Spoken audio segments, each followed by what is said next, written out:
காஷ்மீரில் எவ்வளவு கொடுமைகள் நடந்து கொண்டிருக்கிறது, காஷ்மீர் மக்கள் எவ்வளவு அநீதிக்கு உள்ளாக்கப்பட்டு கொண்டிருக்கிறார்கள், காஷ்மீர் மக்களுடைய நியாயம் என்ன, ஒன்றிய அரசு எவ்வளவு அடக்குமுறை செய்து கொண்டிருக்கிறது, இதை வெளிப்படுத்தக்கூடிய வகையில் அந்த 25 புத்தகங்கள். பாஜக அரசு தன்னுடைய ஆதிக்கத்தை அங்கே செலுத்தி துணைநிலை ஆளுநர் என்ற அடிப்படையில் ஒருவரை நியமித்து அவரின் மூலமாக அங்கு காட்டு தர்பாரை கட்டவிழ்த்து விட்டு கொண்டிருக்கிறது. இந்த 25 புத்தகங்களும் தடை செய்யப்பட்டிருப்பது, உண்மைகளை உள்ளடக்கக்கூடிய கருத்துக்கள் வருகின்ற பொழுது அதை நசுக்கக்கூடிய அரசாங்கம் பொய்களும் அவதூறுகளையும் திரட்டி அந்த பொய்களுக்கும் அவதூறுகளுக்கும் எந்த ஒரு ஆதாரமும் இல்லாமல் ஒரு சினிமாவை வெளியிடுகிற பொழுது அதை ஆதரிக்கக்கூடிய அரசாங்கமாக இருக்குது.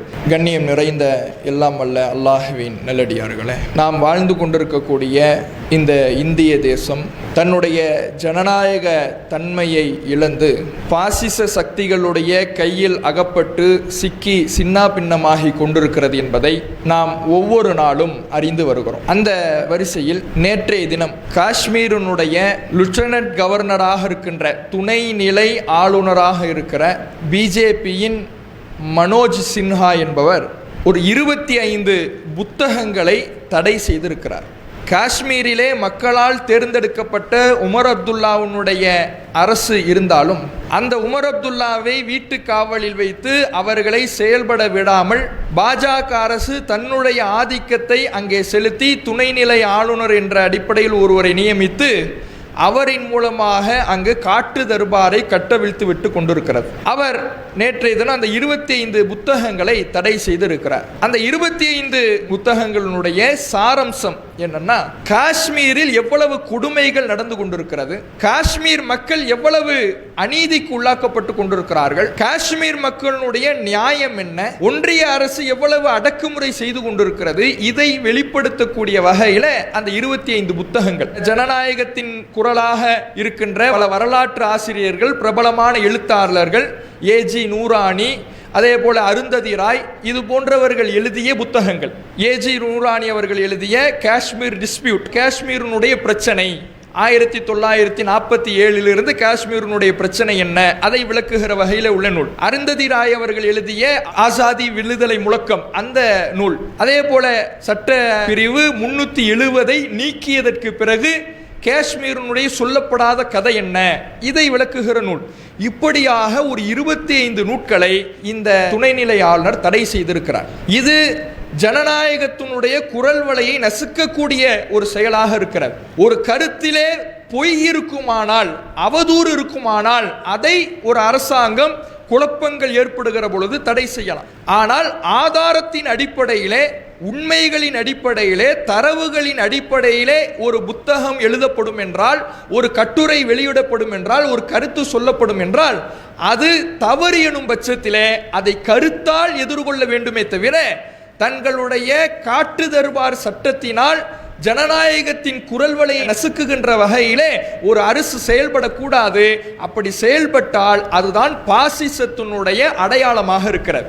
ஒவ்வொரு பாசிசவாதிகளும் மக்களுடைய குரல் வலையையும் ஜனநாயகத்தின் குரல் வலையையும் நசுக்குகின்ற வேலைகளைத்தான் வரலாறுகள் முழுவதும் செய்திருக்கிறார்கள்.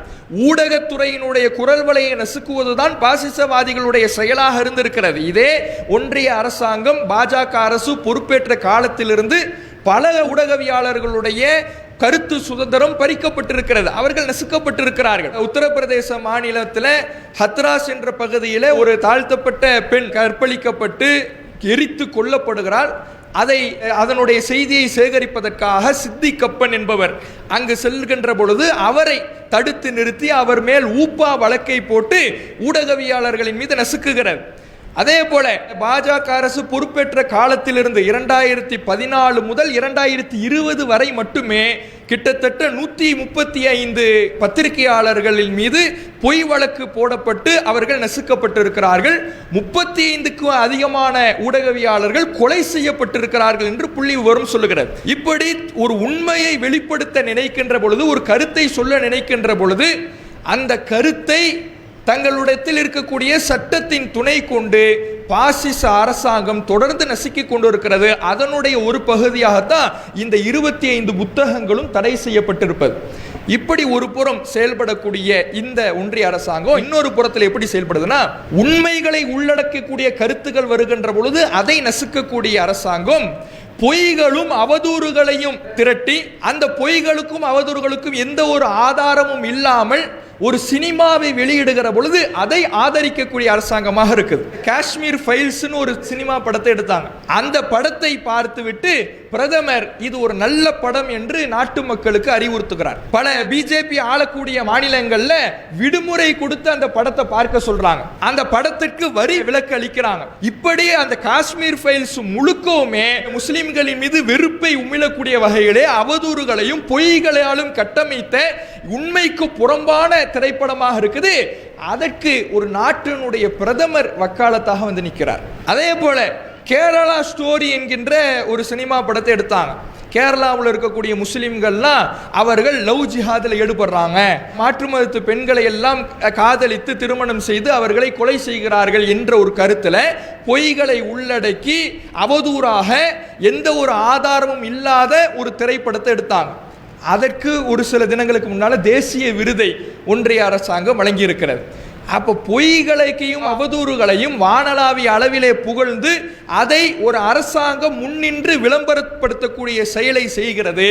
உண்மையை குழி தோண்டி புதைத்து உண்மையை மக்களிடத்திலிருந்து மறைத்து உண்மையை சொல்லுகின்ற ஊடகவியாளர்களை நசுக்கக்கூடிய வேலைகளை மறுபுறம் செய்து கொண்டிருப்பதே இந்த அரசாங்கம் இந்திய நாட்டை அதனுடைய ஜனநாயகத்தனத்தை அழித்து பாசிசத்தை கட்டமைத்து கொண்டிருக்கிறது என்பதற்கு அடையாளமாக இருக்கிறது. உண்மையை ஒருபோதும் யார் நினைத்தாலும் எத்தகைய பாசிச சக்திகள் நினைத்தாலும் அழிக்கவே முடியாது. அதுக்கு எடுத்துக்காட்டு ஓரிரு ஆண்டுகளுக்கு முன்பாக பிபிசியிலிருந்து ஒரு ஆவணப்படத்தை வெளியிட்டாங்க. அந்த பிபிசி ஆவணப்படம் சொல்லக்கூடிய தகவல் என்னன்னா, 2002 குஜராத் மாநிலத்தில் நடத்தப்பட்ட கலவரம் என்பது மோடி மற்றும் அமித்ஷாவினுடைய தலைமையில் தான் நடந்தது என்பதை மக்களுக்கு வெளிச்சம் போட்டு காட்டக்கூடிய வகையில் அந்த ஆவணப்படம் இருந்தது. அதை தடை செய்கிறாங்க. அதை வெளியிட்ட பிபிசிக்கு கடுமையான நெருக்கடிகளையும் மிரட்டல்களையும் கொடுத்து அதை நீக்க வைக்கிறார்கள். ஆனாலும் உண்மையை அவர்களால் மறைக்க முடியவில்லை. அந்த ஆவணப்படத்தை அரசாங்கம் தடை செய்தாலும் பிபிசியை மிரட்டி அதை நீக்க வைத்தாலும் மக்கள் என்ன பண்ணாங்கன்னா வீதி வீதியாக அதை ப்ரொஜெக்டர் வைத்தும் டிவி வைத்தும் மக்களுக்கு ஒளிபரப்பு காட்டினாங்க. அப்ப உண்மையை யார் நினைத்தாலும் மறைக்க முடியாது. உண்மையை பேசுபவர்களை நசுக்கி விடலாம், கைது செய்து விடலாம், அடக்குமுறை செய்து விடலாம். ஆனால் உண்மையை இந்த பாசிச சக்திகளால் அழிக்க முடியாது. இத்தகைய ஒரு செயல் உண்மையை அழிக்க நினைக்கின்ற ஜனநாயக குரல்வளையை நசுக்கக்கூடிய இந்த பாசிச சக்திகளுடைய செயல்பாடு மிக கண்டனத்திற்குரியதாக இருக்கிறது என்று சொல்லி எனது உரை நிறைவு செய்கின்றேன். வாஹிர் தவான் அல்ஹம்துலில்லாஹி ரப்பில் ஆலமீன். அஸ்ஸலாமு அலைக்கும். அல்லாஹு அக்பர், அல்லாஹு அக்பர்.